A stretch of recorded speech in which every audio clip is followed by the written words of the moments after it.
there, Rick Péwé for Gone-GPN. We're on the launch of the new Grand Wagoneer. That's right. This isn't a 1963 Wagoneer. This is not even a 90s.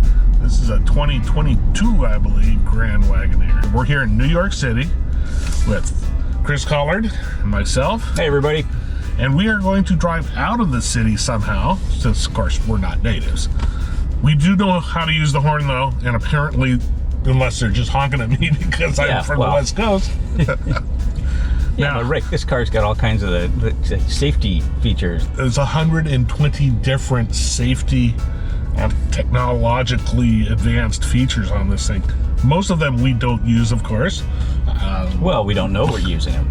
Well, it's got like emergency brake mode. And how about hands off, but not really system? I'd like to see how that. I'm really interested to see how that works today. So the deal is, it'll give it to gas, it'll give it to brake, and it'll keep you in your lane as long as you put your hands on the wheel. It's not hands off, which is what I'm doing now, and doing fine. See how it works. I don't know.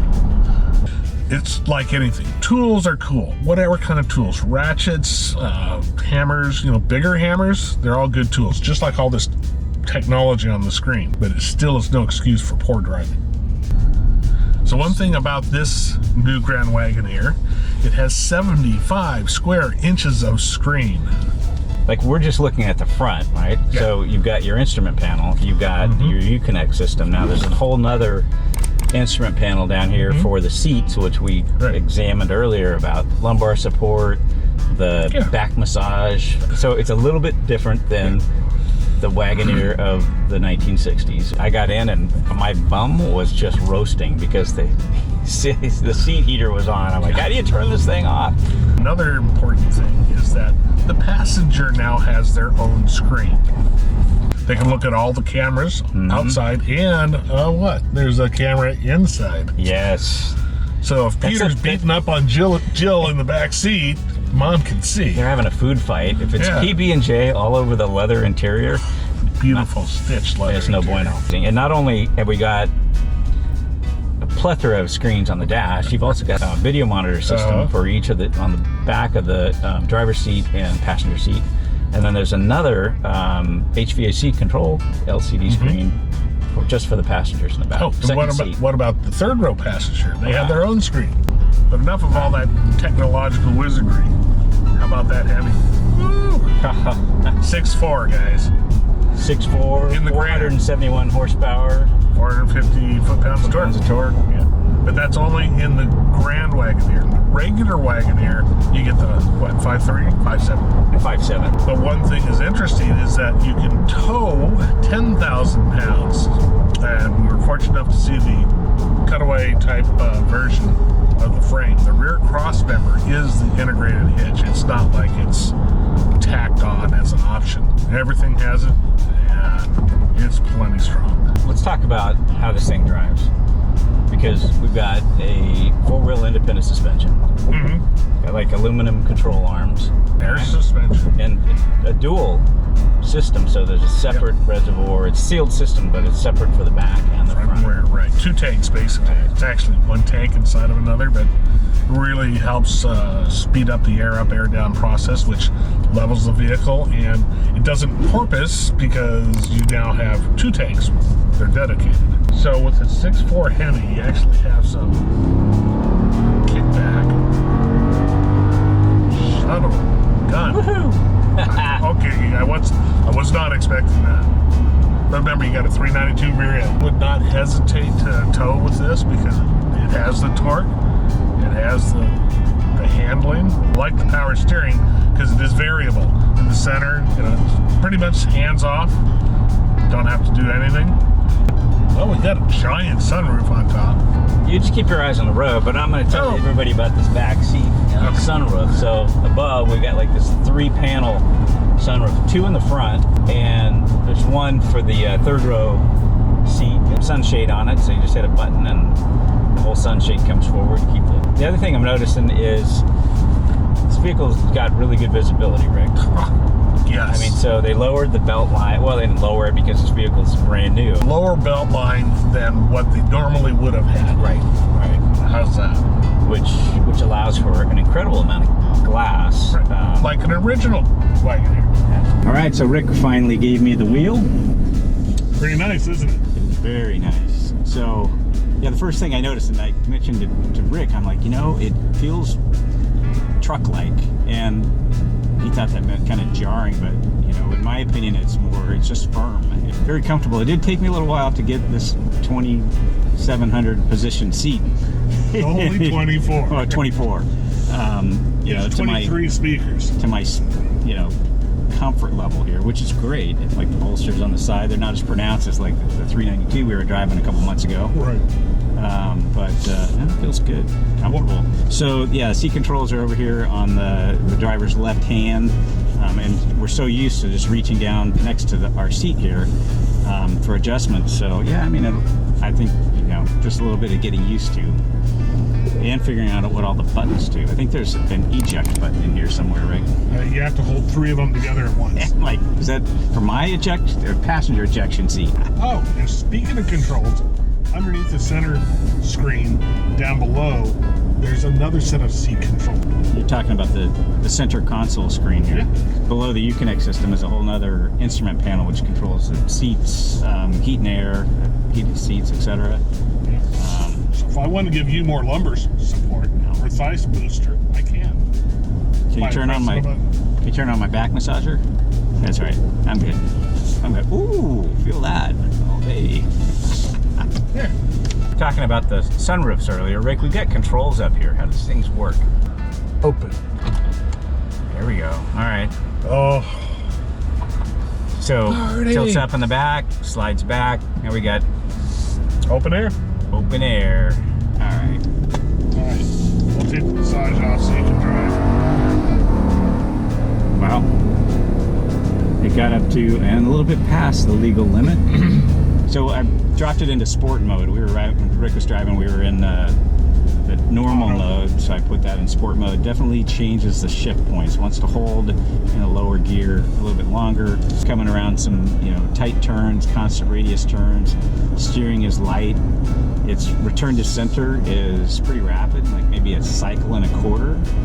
When you really have to like do an emergency lane change, doesn't what I call tune a boat around, like, you know, old Cadillac, where you turn hard and it just takes you, like, you bounce your head off the window 3 times before you actually it settles down.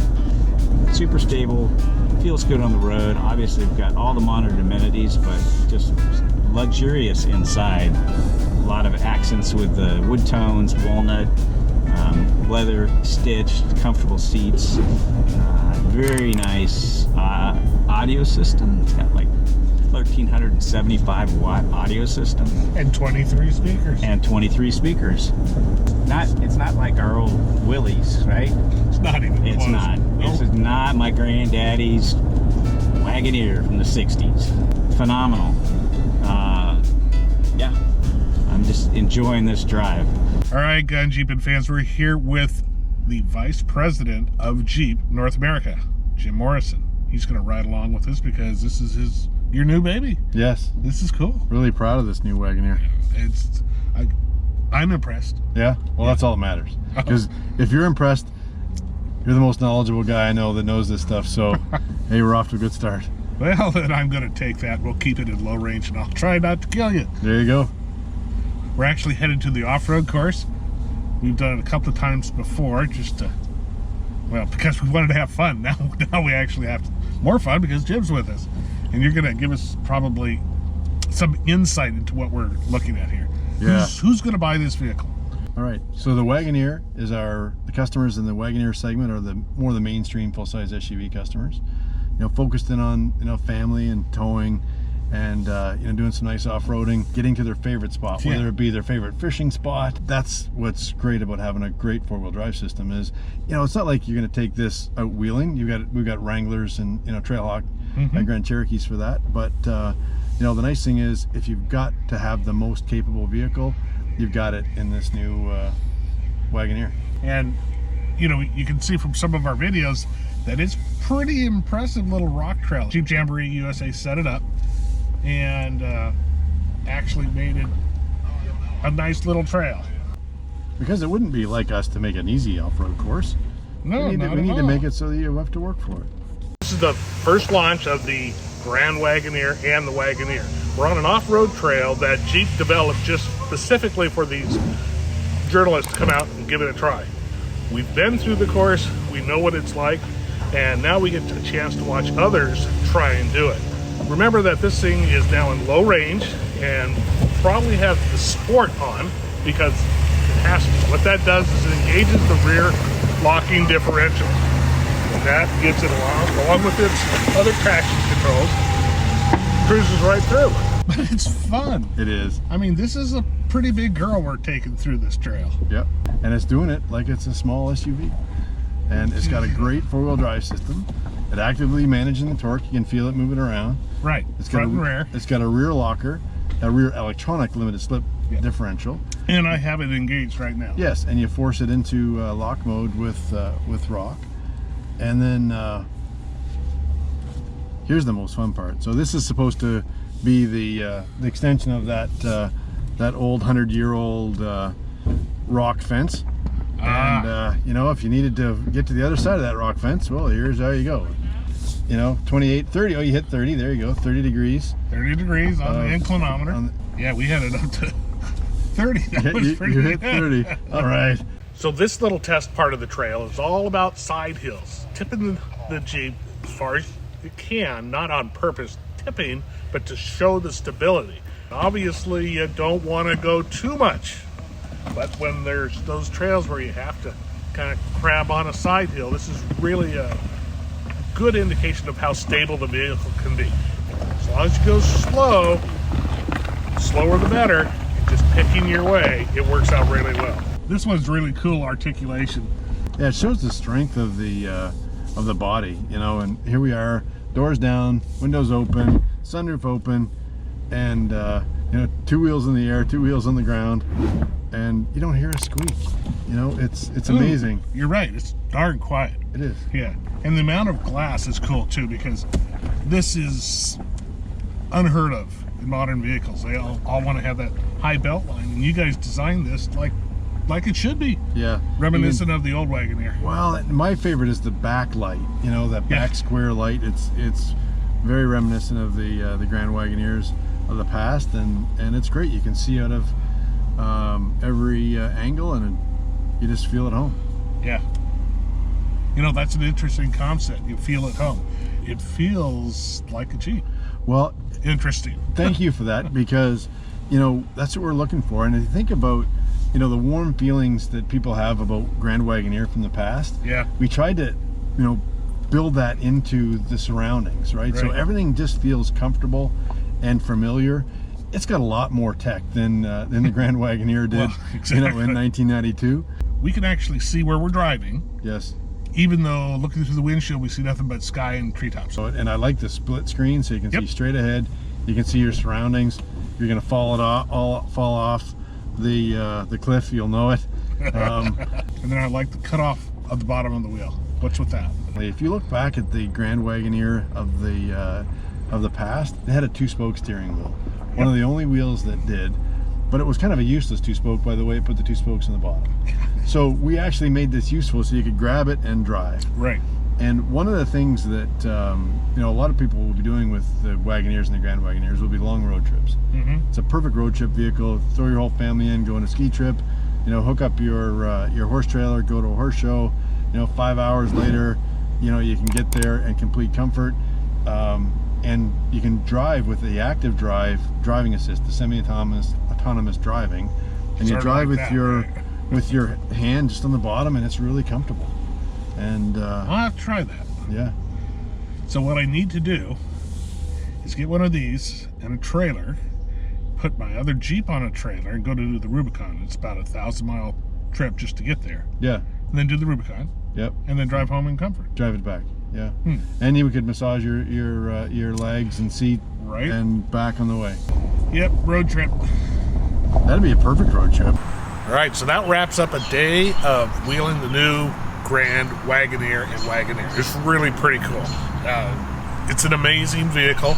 It's large and in charge. Let's put it that way. What'd you think? Man, I'm just like super impressed. So it's stable, really firm on the road, and I mean, we spent about 100 miles on pavement, coming in and out to the off-road area, and once we got in the technical terrain, it did what it should. It acted like a Jeep. I'm sorry, is it a Jeep? It is a Jeep. It is a Jeep, and if you look right here, somewhere it says it. So it's Jeep. Anyway, gotta look for it. Overall, it's for the people that are going to buy this car, this vehicle, it's going to surpass their expectations for off-road capability, and on the road it was just really super pleasant and comfortable to drive. I'm ready for like a long road trip. Oh, this is a road trip vehicle, trust us. I mean, again, we spent all day, we started in New York City doing those silly little roads and drivers that did not like big vehicles, and it just took control. It got us out into the woods, we had a dirt road, we had rocks. It did everything. Has a locking differential in the rear, or electronic limited slip. Yep. And big motor, big power. It's a big fun vehicle. So what do you say? I think we need to do a road trip. We should get a couple of Grand Wagoneers, load up our Willys on the back. There you go. All right. Head to where? Rubicon? Moab? Sure. Yeah. All right. Let us know what you guys want to see us do with these Grand Wagoneers. And in the meantime, don't forget to like, share, and subscribe. Cool. See you guys next time.